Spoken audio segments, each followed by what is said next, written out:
સમુદ્ર કે સાગર એમાં મોજાઓ ઉત્પન્ન થાય. મોજાઓ ઉછળતા હોય અને કિનારા સુધી જતા હોય. કેટલાય મોજાઓ હોય. ઘણા મોજાઓ એકબીજા સાથે નજીક હોય અને કિનારા તરફ જાય. ઘણા મોજા એકબીજાથી દૂર હોય છતાં પણ એ કિનારા તરફ મોજા જતા હોય. આ મોજાઓ એક પછી એક કિનારા પર જાય ને એ પતી જાય, એટલે કે અદૃશ્ય થઈ જાય, કે એમનું આયુષ્ય પૂરું થઈ જાય. આમ રીતે દરેક મોજાનું પોતાનું આયુષ્ય હોય. આ મોજાઓ ભેગા થઈને કામ તો કરે, મોટો પાણીનો ઉછાળ કરે, પણ છેવટે બધાનો નાશ થાય. એમના જીવનનો અંત થાય, મોજાનો અંત થાય. સમુદ્રમાં ઉદ્ભવતા મોજાઓનો અંત નક્કી છે. એમાં પૃથ્વી પર જે ભગવાનની સર્જિત આ દુનિયા છે, એમાં ભગવાન તો હોય છે, પણ એમાં રહેતા જીવોનો જન્મ થાય છે અને મૃત્યુ થાય છે. એમનું મૃત્યુ નિશ્ચિત છે. એટલે આપણે જોઈએ કે જે જન્મે છે એનું મૃત્યુ નિશ્ચિત છે. ભગવાનને સમુદ્ર તરીકે અને જીવતા જીવોને આ ઉદ્ભવતા મોજાઓ કે તરંગો સાથે જો આપણે સરખાવીએ તો આપણને ખબર પડે કે ભગવાનનું અસ્તિત્વ કાયમ છે. જેમ સમુદ્રનું અસ્તિત્વ કાયમ છે, પણ સમુદ્રમાં ઉદ્ભવતા મોજાઓ કે તરંગોનું અસ્તિત્વ નક્કી હોય છે કે આટલા સમય પછી એમનો નાશ થઈ જાય છે. એ તરંગો એકબીજા સાથે કામ કરે, એકબીજાને સાથે દોડે, એકબીજા સાથે આગળ વધે. એવી રીતે જ ભગવાનના આ દુનિયામાં આપણે માનવો અને પશુ પ્રાણીઓનો જન્મ થાય, હવે જોડે રહે, આગળ કામ કરે અને છેવટે એમનો નાશ થાય. એ વસ્તુને ભગવાન આ શ્લોકમાં સમજાવી રહ્યા છે. આપણે જોઈએ છે કે દુનિયા એક સ્વાર્થની દુનિયા છે. આ દુનિયામાં સ્વાર્થ સિવાય કશું નથી. કોઈ પણ સંબંધમાં પણ સ્વાર્થ સમાયેલો હોય છે. આખી દુનિયા સ્વાર્થ માટે જ રહેતી હોય અને સ્વાર્થ માટે જ કામ કરતી હોય એવું આપણને આભાસ થાય છે. આપણે જોઈએ છે કે કોઈ પણ બે વ્યક્તિ વચ્ચેના સંબંધો હોય તો આપણને એ સંબંધોમાં પણ સ્વાર્થ દેખાતો હોય છે. મિત્રતામાંય ઘણી વખત સ્વાર્થ હોય છે, પતિ પત્નીમાં પણ સ્વાર્થ હોય છે, અને આ સ્વાર્થને લીધે સંબંધો ચાલુ હોય છે. આ ભૌતિક દુનિયામાં સ્વાર્થ વધારે હોય છે. સંબંધો કરતાં સ્વાર્થનું મહત્વ વધારે છે. આપણે જોયું કે અભિમન્યુ યુદ્ધના મેદાનમાં મરી ગયો અને એની પત્ની નાની ઉંમરે એ વિધવા બની. અભિમન્યુ અર્જુનનો પુત્ર હતો અને એના મામા એટલે કે ભગવાન કૃષ્ણ હતા. છતાં એ યુદ્ધના મેદાનમાં મરાયો. અર્જુનની વિનવણી છતાં ભગવાન એને ફરીથી જન્મ કે એને જીવિત કરી ન શક્યા. એટલે જન્મ મરણ પણ નક્કી છે અને સંબંધો પણ હોય છે. આ સંબંધો જ્યાં સુધી તમે જીવો છો ત્યાં સુધી જ હોય છે. જેવા તમારા મૃત્યુ થાય એટલે આ સંબંધો તમારા પૂરા થઈ જાય છે. એ જ વસ્તુ ભગવાન આપણને આ 9મા અધ્યાયના 18મા શ્લોકમાં સમજાવે છે. આ 18મા શ્લોકમાં ભગવાન પોતાની મહત્વતા સાથે સાથે આ શ્લોકમાં સ્વાર્થના સંબંધો, આયુષ્ય કે ભાઈ ભગવાનને જ કારણે જન્મ મૃત્યુ છે, એનાથી આગળ કશું નથી, એ પણ સમજાવવાનો પ્રયત્ન ભગવાને આ શ્લોકમાં કર્યો છે. 16મા શ્લોકમાં ભગવાને ધાર્મિક ક્રિયાઓને પોતાની ગણાવી. પછીના શ્લોકમાં સંબંધોને માતા પિતાના પોતાનાથી જ થાય એવું ગણાવ્યું. ભગવદ્ ગીતાનો અધ્યાય 9મો, શ્લોક 18મો. આ શ્લોક વાસ્તવિકતાની પ્રકૃતિ અને તેની અંદરના આપણા સ્થાનની ઊંડી સમજ આપે છે. તે આપણને પરમાત્મા સાથેના આપણા સહજ જોડાણને ઓળખવા અને આપણા અસ્તિત્વના અંતિમ સ્ત્રોત એવા પરમાત્મા સાથે સંબંધ કેળવવા માટે આપણને પ્રોત્સાહિત કરે છે. આપણે અલગ અલગ વ્યક્તિઓ નથી, પણ એક અતૂટ બંધનથી પરમાત્મા સાથે જોડાયા છે, એ આ શ્લોકમાં કહેવામાં આવ્યું છે. ગતિ ભર્તા પ્રભુ સાક્ષી નિવાસ શરણમ સુહત પ્રભ પ્રલય સ્થાનમ નિધાનમ બીજ અવયયમ. ગુજરાતીમાં જો આ શ્લોકને કહે તો હું જ પરમ લક્ષ પાલન કરતા સ્વામી સાક્ષી ધામ અને આશ્રય સ્થાન તથા અત્યંત પ્રિય મિત્ર છું. હું સર્જન તથા પ્રલય સર્વનો આધાર આશ્રય તથા અવિનાશી બીજ છું.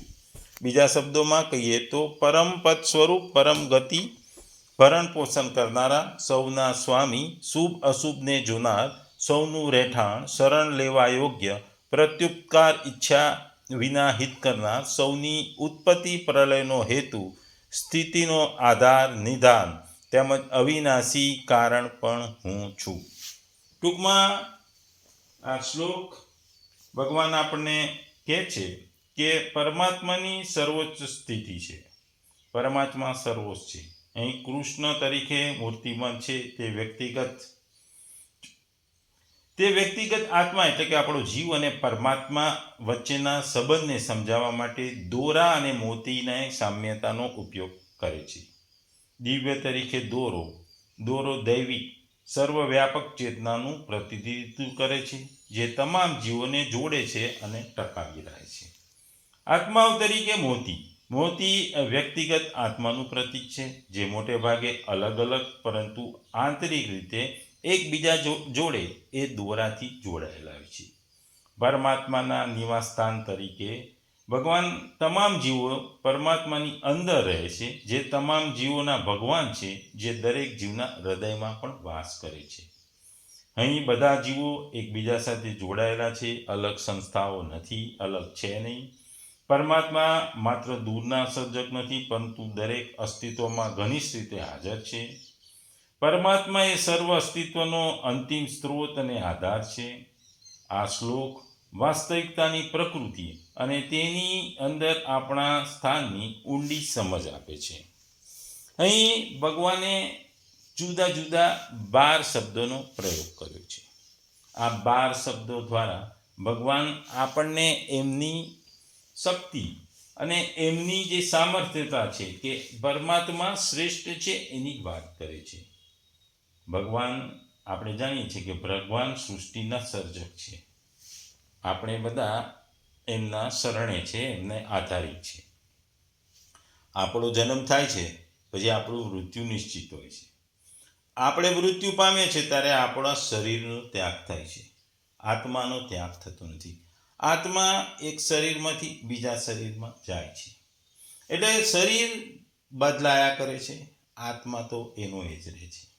અને આ આત્મા અને પરમાત્મા વચ્ચેના સંબંધને સમજાવવા ભગવાન આ શ્લોક સમજાવી રહ્યા છે કે આત્મા એ પરમાત્મા સિવાય શક્ય નથી. આગલા 16મા શ્લોકમાં ભગવાને જુદી જુદી ધાર્મિક વિધિઓને અહમપદ દ્વારા પોતે જ છે એવું કીધું હતું. પછી 17મા શ્લોકમાં પિતા માતા વેદ ઓમકાર વગેરે જરૂરિયાત અને જીવનમાં સંકળાયેલી વસ્તુઓ પોતે છે એવું સમજાવ્યું હતું. આ શ્લોકમાં ભગવાન સૃષ્ટિ અને સૃષ્ટિમાં રહેલી વસ્તુઓ સાથે પોતે જ અસ્તિત્વ ધરાવે છે. આ સૃષ્ટિ પોતાના સિવાય એટલે કે ભગવાન સિવાય અસ્તિત્વ નથી એ સમજાવવા આ શ્લોક કહી રહ્યા છે. અહીં જુદા જુદા 12 શબ્દોનો ભગવાને પ્રયોગ કર્યો છે. એમાં પહેલો શબ્દ ગતિપદનો ઉપયોગ કરવામાં આવ્યો છે. આપણે જોઈએ છે કે પ્રાપ્ત કરવા યોગ્ય વસ્તુનું નામ ગતિ છે. સૌથી વધારે ઉત્તમ અને પ્રાપ્ત કરવા યોગ્ય વસ્તુ એકમાત્ર ભગવાન છે. તેથી તેઓએ પોતાને ગતિ કહી રહ્યા છે. પરાગતિ, પરમાગતિ, અવિનાશ પદ વગેરે નામો પણ આના છે. આપણે ગતિમાં જોઈએ છે કે સદગતિ થાય, દુર્ગતિ થાય, અંતિમ ગતિ થાય. આને પણ આપણે ગતિ કહીએ છીએ. કોકની સારી ગતિ એટલે કે મોક્ષ મળે તો પણ સદગતિ કહીએ છીએ. નરક મળે તો આપણે એને દુર્ગતિ કહીએ છીએ. મૃત્યુ પામે ત્યારે આપણે કહીએ અંતિમ ગતિ છે. આપણે સામાન્ય રીતે જોતા હોય છે કે ગતિનો અર્થ આપણે લક્ષ્ય અથવા આપણું જે લક્ષ્ય છે કે એનું ગંતવ્ય સ્થાન છે જ્યાં આપણે જવા ઈચ્છીએ છીએ કે આપણી ઈચ્છા હોય છે. પરંતુ જો તમારું અંતિમ લક્ષ્ય ભગવાન હોય એ લોકો જાણતા નથી. ભગવાનને નહીં જાણનારા લોકો ગેરમાર્ગે દોરવાય છે અને એમની પ્રગતિ કાં તો ભ્રામક હોય છે કાંક આંશિક હોય છે અથવા ગેરમાર્ગે દોરાયેલી હોય છે. કારણ કે આપણે જોઈએ છે કે વિભિન્ન દેવોને પોતાના લક્ષ્ય માનનારા ઘણા હોય છે. એના માટે લોકો કઠોર પરિશ્રમ પણ કરે છે. ઘણાની ગતિમાં લોકો ચંદ્રલોક જાય, સૂર્યલોક જાય, ઇન્દ્રલોક જાય, મહાલોક વગેરે પ્રાપ્ત કરે છે. પરંતુ આ બધું અંતિમ ધ્યેય નથી, કે આ બધા તો કૃષ્ણથી એટલે કે ભગવાનથી સર્જન થયેલા છે. જ્યાં સુધી ભગવાનને પ્રાપ્ત કરી એટલે ભગવાનમાં આત્માનું પરમાત્માનું મિલન નહીં, ભગવાનમાં વ્યસ્ત રહીએ, ભગવાન સાથે વ્યસ્ત રહીએ તો આપણી ગતિ એ સદગતિ એટલે સારી ગતિ એવું આપણે કહી શકીએ.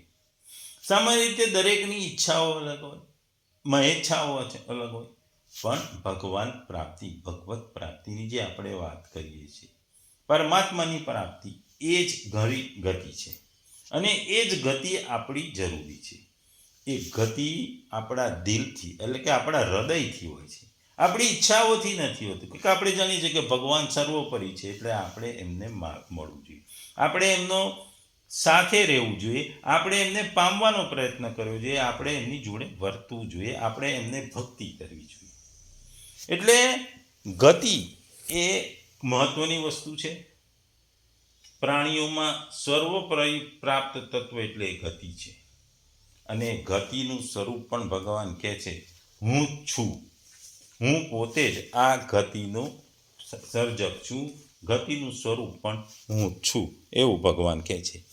બીજો શબ્દ ભરતા પદનો અભિપ્રાય આપ્યો છે. ભરતા એટલે કે પાલન પોષણ કરનારને ભરતા કહે છે. ભગવાન સમગ્ર જગતનું રક્ષણ અને પાલન કરે છે. ભગવાન એટલા માટે ભરતા તરીકે ઓળખાય છે કારણ કે આખા સંસારનું ભરણ પોષણ ભગવાન કરે છે. સંસારનો માલિક જ ભગવાન છે એટલે ભગવાન એનું ભરણ પોષણ કરે છે. આપણામાં કહેવાયું છે કે 3 દેવો ખાસ કરીને એ જુદી જુદી પ્રવૃત્તિ કરે. એમાં પાલનહાર તરીકે વિષ્ણુ ભગવાન કહેવાય છે, બ્રહ્માને સર્જનહાર કહેવાય છે અને શંકરને ડિસ્ટ્રોયર એટલે વિનાશ કરતા કહેવાય છે. એટલે 3 જણ પોતપોતાની કરતા એટલે કે પાલન પોષણ કરે છે, એટલે કે ભરતા તરીકે ઓળખવામાં આવે છે. સામાન્ય રીતે આપણે જોતા હોય છે કે ભરતા અને ભારતા એ આપણા સામાન્ય જીવનમાં શબ્દ વપરાય છે. પોષણ કરતા, પોષણ કરનાર એટલે ભગવાનને આપણે ભરતા કહીએ છીએ. આગળ પ્રભુ શબ્દ વાપરવામાં આવે છે. પ્રભુ પદનો અભિપ્રાય એવો છે કે શાસન કરવા વાળો સ્વામી એટલે કે પ્રભુ. ભગવાન જ સર્વેના એકમાત્ર પરમ પ્રભુ છે. તેઓ ઈશ્વરના પણ મહાન ઈશ્વર છે, દેવતાઓના પણ પરમ દેવતા છે, પતિઓના પણ પરમ પતિ છે અને સમસ્ત ભુવનના સ્વામી છે અને તે પોતે પરમ પૂજ્ય છે. અને તેઓ સૂર્ય, અગ્નિ, ઇન્દ્ર, વાયુ, મૃત્યુ વગેરે બધાના પણ સ્વામી છે અને એમના ભગવાનના ભયથી આ તમામ ગ્રહો, આ તમામ દેવો પોતપોતાની મર્યાદામાં રહે છે. તેથી જ ભગવાનને પોતાને પ્રભુ કહ્યા છે. અહીં આગળ શબ્દ સાક્ષી પદ વપરાયું છે. સાક્ષી એટલે કે ભગવાન સમસ્ત લોકોને, બધા જીવોને ને તેને સર્વેના શુભ શુભા બધા જ કર્મોને જાણનારા અને જોનારા છે. ભૂત, વર્તમાન અને ભવિષ્યમાં કાંઈ પણ અને કંઈ પણ પ્રકારનું કંઈ કર્મ છે એ ભગવાન પોતે જોઈ શકે છે અને એ સર્વજ્ઞ છે એટલે એ સર્વજ્ઞાની સીમા છે. એ બધું જ જાણે છે, આજના લોકનું, ભવિષ્યનું અને જૂના ભૂતકાળનું. એ ભગવાનને ખબર છે, ભગવાનના જ્ઞાનમાં છે, ભગવાન જાણે છે. એથી આ જાણકાર હોવાથી 3 લોકની એટલે કે 3 કાળની ભગવાન જાણતા હોય છે. એટલે જ ભગવાનને અહીં સાક્ષી કહેવામાં આવ્યા છે.